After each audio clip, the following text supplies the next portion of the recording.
Okay, ma'am, what is that again? It's called Chiari. No, it's Chiari. Sure, okay. No, it's Chiari. Wow, never heard of that one before. How do you spell it again? It's Chiari. Okay, I get it. No, I don't think you do.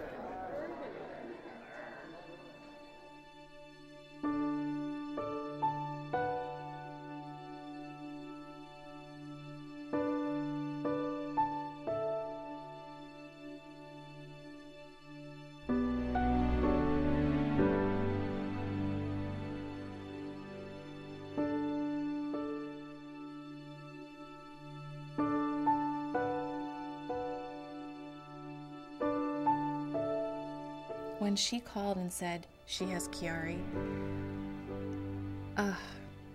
the guilt, because, oh my goodness, this is real. At about 18 months old, she would start crossing her eyes randomly, involuntarily. She just was overall developmentally delayed. She just was not meeting her developmental milestones. She was not speaking on time. She was not... And this was very early on. She was diagnosed with failure to thrive. And at that time, we had no idea, what could possibly be the cause of this. He cried constantly. He had horrible gastroenterology issues. Spent most of the 20 months on a feeding tube. He's having these horrible headaches, he's having chest pains, he's having all the things that are sort of invisible symptoms, but yet are very real. And kids are never the same at each appointment. They're always different every time, so that's why you're always looking as they walk in the door, how are they walking, what is their mood. I often wonder about the spectrum and severity of symptoms that you can see with Chiari patients.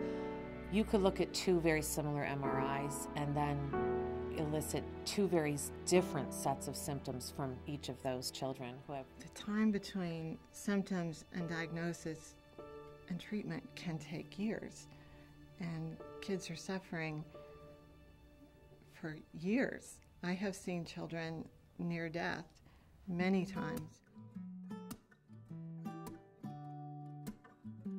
All the things that travel. I don't think the diagnosis was even made until she was 3 years old. And then it all happened very rapidly. Aiden was originally diagnosed with autism because of the developmental delays, the crying, the gastro issues. The hardest thing I find about Chiari is that it's so hard to diagnose. All of the kids have a specialist for their cardiac problems, a specialist for their GI problems, a specialist for every problem, and nobody seems to be talking to each other. I do get frustrated because no answers. Going through doctors after doctors, kind of come home with the same answer, always back to square one. It was long. Aiden spent lots of days in the hospital, lots of weeks in the hospitals. We've gone from doctor to doctor to doctor to doctor until finally Aiden was diagnosed at 20 months. It was horrible. I just could not help her. I Motrin and Tylenol, nothing worked. I was really starting to lose hope. I was starting to panic because... Very sad because we realized that our doubts and some of the things that we questioned early on were real, and that she really was affected by this. I mean, as a father, it was torturous at times. Right from the very beginning when we had... Well, we ended up getting an MRI because, again, at this point about a year and a half had elapsed, and she finally requested a brain MRI. Finally. It took a long time to get to that point. And it was December 12th. When I suspect Chiari, an MRI would be my test of choice. And one would think that that's where the answer comes. Unfortunately, with all the other mysteries that Chiari poses for us, even the interpretation of that MRI can be different from neurosurgeon to neurosurgeon. A year and a half into our journey, an MRI was finally conducted, and on the MRI it came back that she had Chiari.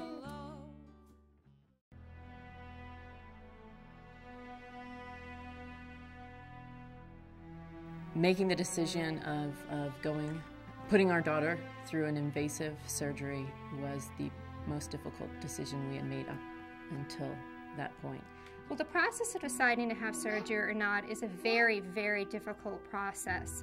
because you get so much conflicting information about whether your child should have surgery or not.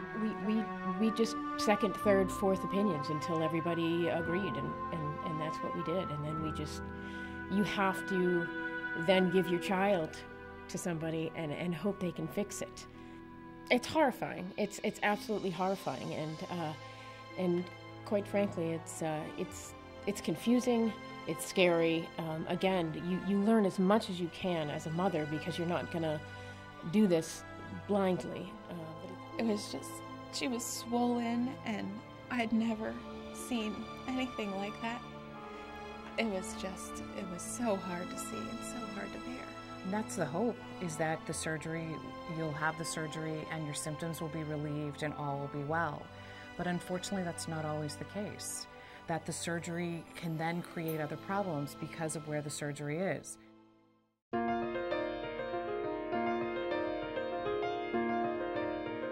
My son was taken to the hospital in an ambulance, and the guy actually Googled it and pulled it up on his laptop, and he said, "Is this the disease we're talking about?" When we were looking for information about Chiari and children, there was very little. When you look online and see what it is, it just strikes fear in your heart. I think, to me, the biggest thing is just awareness and making sure that pediatricians have some context for this condition, so when they see symptoms, there's a category for them to even consider. I've had nurses, I've had doctors, I've had physical therapists. You name it, people have not heard of it. It doesn't roll off your tongue as a regular illness. It was very, very difficult to find the correct information. I didn't know. I mean, I didn't know, my wife didn't know, my colleagues didn't know. And I'm not talking about just people in my field, but across several specialties. I would consult with everybody that I knew. Do you know anything about this? Do you have any experience with it? What is it? That was the answer I got most frequently, was what is it? Awareness is huge. If we could just get the kids diagnosed and into some form of treatment sooner, so many of them would do so much better. We need to get the word out about Chiari malformation, what it is. People need to know so that they can be aware and get the help they need.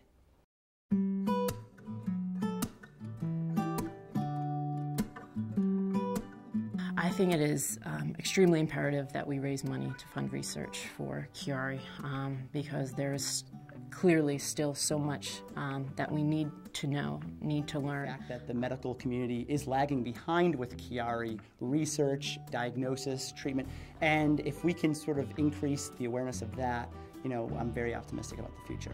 He's going to grow up, he's going to get married, he's hopefully going to have his own family someday. What does that mean for them? What does it mean for his children? As we look into the research, hopefully one of these days we're going to get it.